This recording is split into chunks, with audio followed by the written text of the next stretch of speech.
กับเสา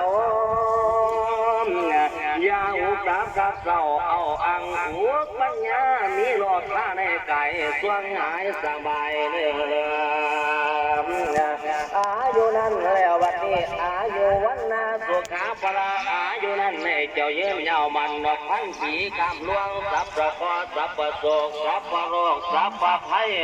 อันน้อยใหญ่ทั้งปวงมีปวดหัวปวดท้องเป็นมาล่องจ้องแกงแห้งหน่อยให้คอยหายอุบัติภัยพยาธิใหญ่ไก่ห่างเสียนมา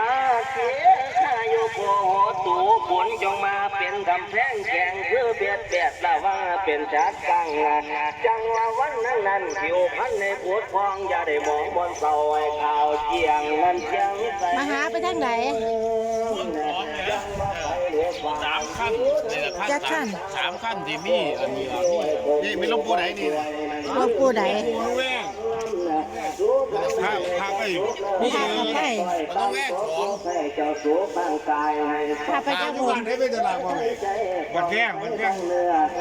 ไปแล้วนี่แล้ววันแว่งก็คงทั้งกันกันเหลืองทั้งกันพาเจ้าบุญแล้วมาแขกนี่นะคะสายบนเธอกำลังเก็บยังสิไปนั่ง